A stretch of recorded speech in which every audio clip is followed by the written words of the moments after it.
Repo is a pretty fun game that can feel pretty derivative of its contemporaries, but adds stuff in the places that it needs to be added, and it leads to it feeling like a pretty fun time waster that may not offer all that much that's new, but it at least has a stronger foundation than games around it, and that's what's needed to set it apart. And that's okay, not every single game released needs to reinvent the wheel like Half-Life or Super Mario 64. Games are allowed to just be fun.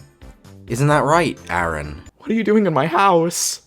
A growing sentiment on the internet that I think is dumb and stupid and should not exist is that every new thing that comes into creation has to be 100% original and have absolutely nothing similar to any other game, which is a harmful mindset to fall into. Now, don't get your knickers in a twist. I won't be saying something like, Hbomberguy is wrong, content mills are great, and I love them, and I watch them every day. Because I think Hbomberguy's video showed some great examples of when inspiration goes too far and just becomes plagiarism. Though, who am I kidding? Every single person in that video knew what they were doing and were actively hiding things, so I'm probably giving them the benefit of the doubt here.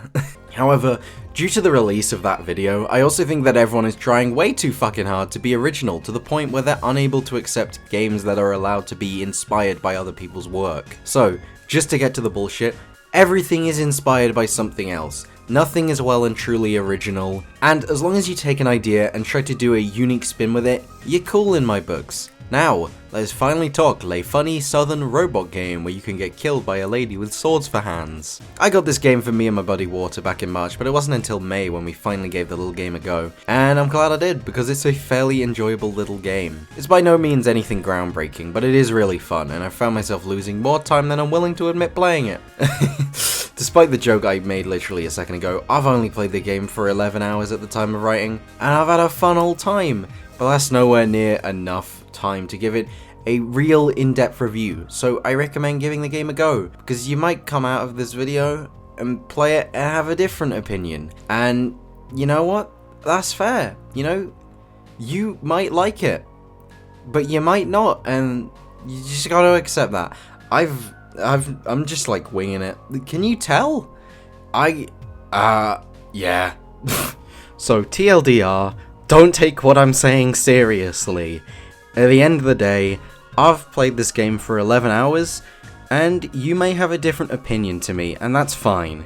You don't have to agree with everything someone says on the internet. You can just watch this. Hell, write your opinion in the comments, and I will probably not read it. I have ADHD and dyslexia, and I don't want to read it. Get out.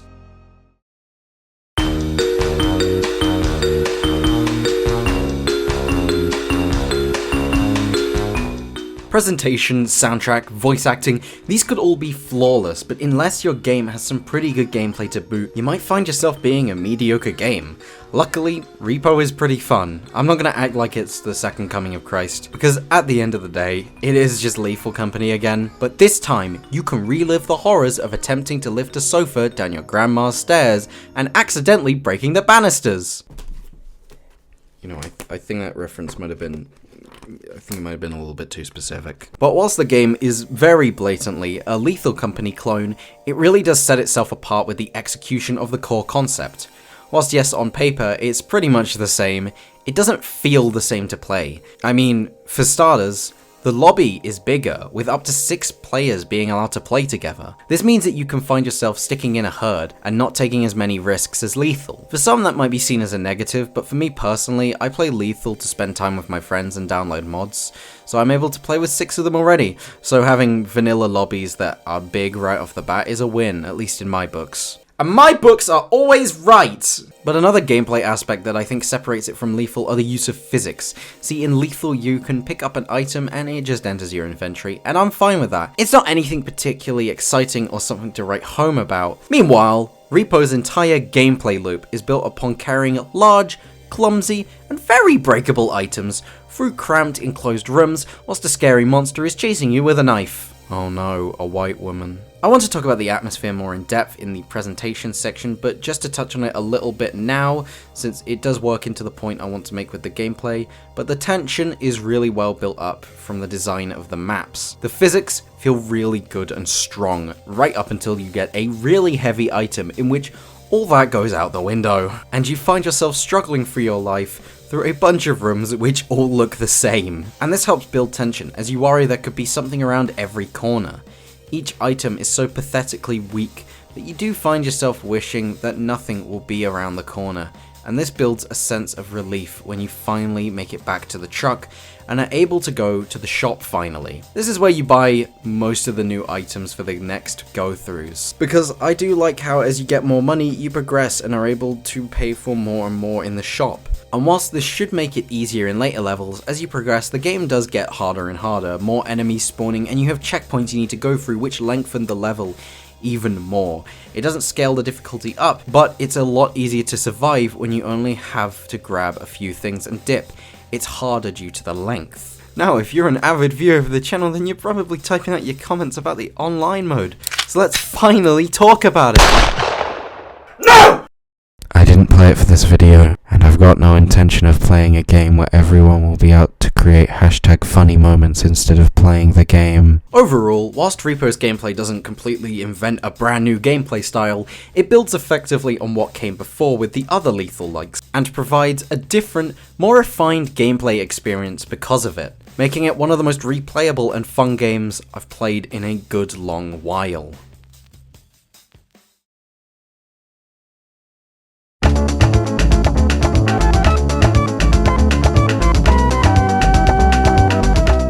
Presentation is very important when it comes to making your game stand out from the endless crowd of other horror games, and especially the growing list of Lethal Company clones. So, how does Repo fare against Lethal and its competitors? Well, Lethal Company is better by a long shot. Whilst Repo's presentation is alright, it is blown out of the water by Lethal in every regard, to the point where I think it makes Lethal the superior game even if the gameplay isn't as fun. Okay, with that out of the way, I do think Repo does have a lot to offer in its presentation and how it functions. Let's build off the point I made in the last section. Map designs are really good. Similar to games such as SCP Containment Breach, this game, whilst using pre-made rooms and such, is procedurally generated. From what I've found researching the topic, is that the game has a tile set of pre-existing rooms, hallways, and general areas, and will randomly place stuff in a random order. This helps the game feel new and fresh every single time, whilst being able to master if you're able to memorize the rooms and such, which I like. But if you're a beginner, uh-oh! The game's tension is really good. Unlike Lethal, the scares aren't lethal. However, where it isn't incredibly scary, it makes up for in atmosphere. Not as good as Lethal, but it gave a good shot, and I think it does work really well. One of the best bits about the atmosphere is the palpable tension. The atmosphere is so thick you could cut it with a knife! When walking through the buildings, it doesn't feel particularly open, but it isn't particularly enclosed either, which leads it to not feeling in particular danger, but you're not especially safe either.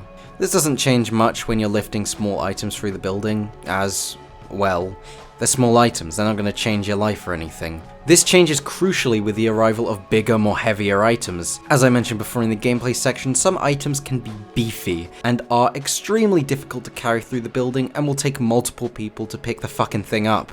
And to rub even more salt into the wound, the game is dead silent. You hear nothing but your friends telling you to move slightly to the right. Sound design builds tension. It's like a threat about to jump you at any moment, which makes the moment when the monster actually appears really scary, because it catches you off guard. I don't know if it takes me to tell you this, but this is a really well designed atmospheric game. It really reminds me of the first FNAF game, where that game is relatively quiet as the animatronics slowly hone in on your location until they finally arrive at the door and it makes a spooky noise. Ooh! And the same logic applies here. You've gotten used to the peace and quiet, and you don't realize it, but you've been inadvertently sensitized to loud noises, because the entire game is so quiet that any loud noise in your brain is going to be registered as a threat. And I think that's both clever and also very evil. But you finally manage to get the large item in the cart, and you can leave in the truck and arrive at the store, which really does remind me of Resident Evil.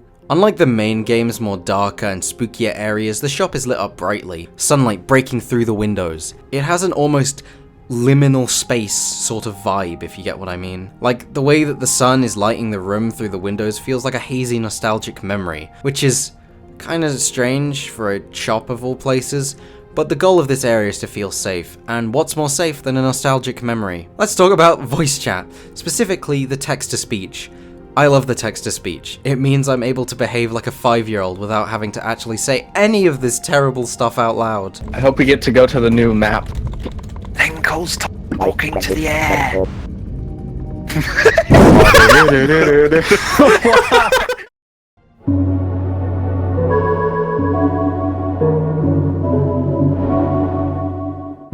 Wow, let's finally talk about the story. I'm gonna sit here and write another 500 words explaining why it's bad, because it's not awful, but the world and the story is nowhere near developed as Lethal, and it's a pretty big letdown in my opinion. I am glad that for once we're getting a horror game which is placing a focus on gameplay over story, but I really think that this concept and world is just ripe for exploration when it comes to world building, and there's just not much for me to really work with here. The emoji seem like something that could have worked in that vein, maybe some sort of political commentary on how social media uses emojis to create a false sense of emotion, but no.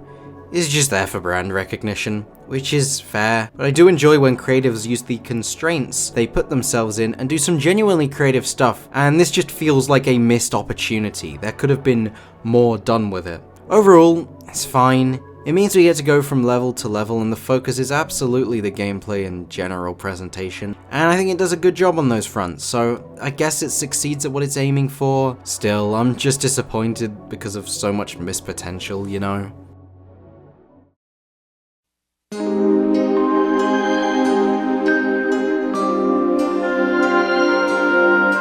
Repo, whilst it's got its flaws, the main one being its unoriginality with the concept, makes up for it in spades. It takes a concept that has been done a few times and adds a few unique twists to it, which gives the game a new flair. Something born out of the parts of something old. Semiworks Studios made this game in a cave with a box of scraps! It's the textbook definition of greater than the sum of its parts. On its own, these things aren't new, dare I say, quite old, in fact. But because they're all placed together in this new context, it thrives as something brand new, an experience I could see myself playing for a good long while, having fun and creating memories with one of my all-time greatest friends, a member of this community that you all love and recognize. That's right, I'm talking about Samuel Puppet. Yeah! Leave me alone! Leave me alone! Leave me alone! Go away. Thank you. Oh my god. This pains me. He doesn't need the cart. Turn around. This is like hurting me on a deep personal level. Why is he the only one who hasn't died ever? If you enjoyed this video, then go down below, like, subscribe, and follow me on all my socials. I also have a Discord server. Please join. Please. I'm so lonely. And until next time, Woofination out.